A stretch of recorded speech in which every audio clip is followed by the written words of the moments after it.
Hey everyone, in today's training, I'm going to be covering the ins and outs of retirement savings so that you better understand what all the terms mean, okay? So first I'm going to explain the difference between your 401k or 403b plan and an IRA. And something a lot of people are not aware of is that you can actually have both types of accounts for your long-term retirement savings tax sheltered strategy. So first off, a 401k or 403b is an employee-sponsored plan.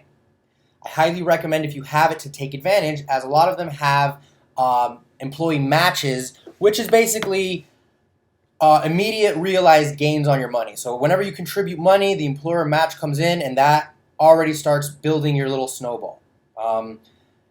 Your annual contribution limits with it to get a tax within the tax sheltered growth is $19,000 per year. And that's now as of 2020. They changed it last year. They could change it next year. So that can change from year to year. And if you need to know what it is, just Google it and it'll pop right up. All right. The other type of account is an IRA, an individual retirement account. Again, you can have both a 401k and an IRA, or a 403b and an IRA. As long as you have employment of some kind or income or business or whatever, you can have an IRA as well.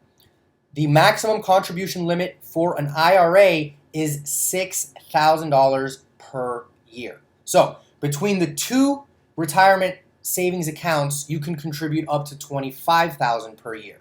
And that's within the tax sheltered designation for growth. Now, what's important to realize is what type of 401k or what type of IRA you have. It can either be a Roth or a traditional. Both of them can be either one, okay? You can have a traditional 401k or you could have a Roth 401k. And it depends on what your employer offers. Not all employers offer the Roth option. Now, a Roth account is an account that has a tax-free designation. The money goes in after taxes, and basically from that point forward, it grows completely tax-free. That's important because when you reach retirement age, you can withdraw any amount of money, and that will not affect your income for the year, your taxable income for the year. And that's important because a traditional account works in the tax shelter as a tax deferral. That means that account can continue growing all the way until your retirement time and continue growing past that in a tax shelter. But as you take money out of the account, you are taxed on it. And you the rate at which you are taxed depends on how much money you take out of the account. So that's important because if you wanted to take out a large sum of money because you wanted to buy a boat or you just wanted to donate a lot of money for something, you would have to consider how that would affect your annual income for the year. And that would affect your tax requirement for the year. Within a Roth account, you do not have to even worry about that because all of that is tax-free. Another side note is when it comes to Social Security. Now, perhaps it will still exist by the time my generation retires. Maybe not. I guess we'll find out. But as it works right now, any money that you withdraw from your Roth does not affect your taxable income. So you would qualify for the entire amount of the Social Security benefit. If you had a traditional account, anything that you withdraw is taxable income, and that will affect the percentage of Social Security that you could get in a year. So that's interesting to note because that's just extra money. If you have it all Roth, that's just extra income that comes in that you can use for whatever you want. And that could be like $2,000 a month. I mean, who knows what it is at the time. But that's important to note because a lot of people choose to use the traditional method because it gives you a tax savings in the current year. Now this applies to the 401k and the IRA, right? If you contribute to the traditional model, that money you can write off your current year's taxes, right? So that sometimes accountants will recommend that you have that type of account because they tell you if you make, here's an example.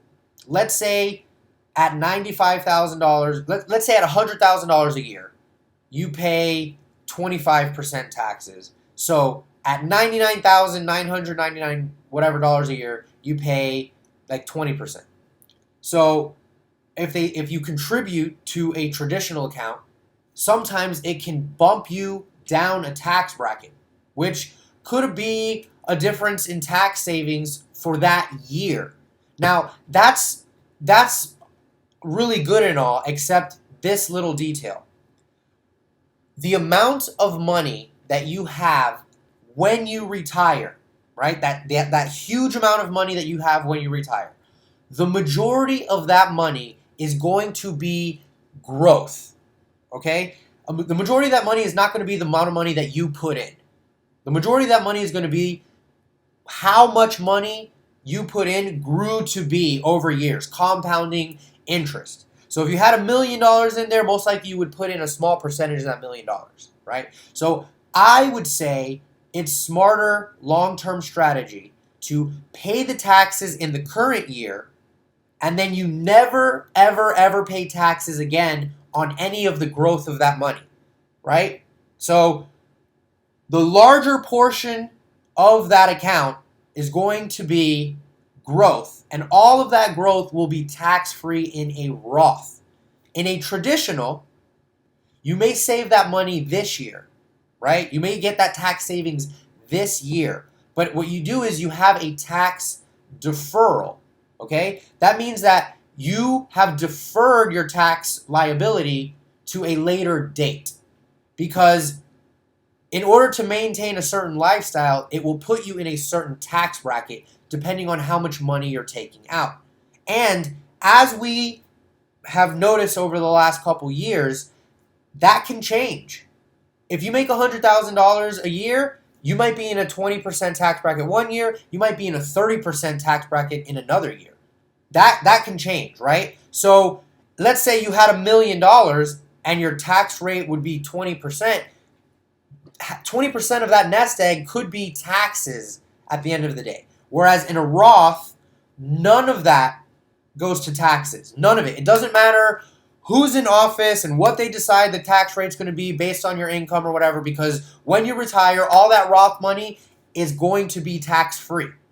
And I've come to learn that a lot of people don't realize that there is an income cap for contributing to your Roth directly. But there's a way you can still contribute $6,000 to your Roth every single year, and it's doing something called a backdoor.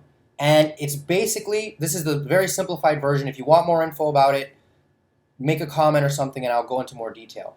But it basically means you contribute to your traditional IRA, and then you convert those funds from traditional funds to Roth funds immediately. There's some paperwork involved with it that you have to do in order for it to get that tax designation, but you can do that every year. And I recommend try to save up the $6,000 the year before so that January 1st, you can make your $6,000 contribution, convert it over to Roth, and then just let it grow tax-free all year. All right? Now, something a lot of people don't know, and I love sharing this when it comes to retirement savings. The maximum amount you can contribute total in a year, which has different tax designations, is up to $54,000. All right? So if you have an excess of income coming in and you want to be able to grow wealth within a tax shelter designation, that's some good information to have. And also, for a different, this will be a video for a different lesson, but there's something you can do with your IRA called self-directing, okay? You do not have to leave your IRA at the typical financial brokerage firm, okay, where you only can invest in mutual funds, stocks, bonds, and whatever investment products the typical financial advisor can offer. You can take your Roth IRA away from them and put it in a self-directing account, a separate type of brokerage account, and you will need a legal team to do this with a lawyer and a financial advisor and planner to set all of this up. But it's absolutely worth the cost, because once you set that up, you can use your Roth to purchase rental real estate. And all the rental real estate that you now purchase within that Roth now can grow forever 100% tax-free. All right? That means all the rental income from that property forever is tax-free. That means if you sell that property and you get huge capital gains on it, it's all tax-free. And what's even better is that when you pass that property on to your kids in the future, they will receive it within the tax-free umbrella of a Roth. And that means that they can continue to get rental income from it tax-free and pass it on to their kids tax-free as well. And you can see how this could be a huge wealth building tool, because all of these things can compound over generations. And as long as you maintain the tax shelter designation, you and your family will always be set for life. So this is really awesome information to have. If you have any questions, comment below, and definitely look forward to the other videos that I'll have coming out that will break down what I'm talking about when it comes to self-directing. It'll give you better ideas of other wealth building strategies, because you don't only have to invest in real estate when you self-direct. You can invest in a ton of different things. Whatever you yourself feel comfortable in investing, you can invest in that, and you can keep it within the tax shelter of a Roth. So very awesome, powerful stuff. Stay tuned. I hope this helped clear anything up. And again, if you have any questions, put it in the comments below.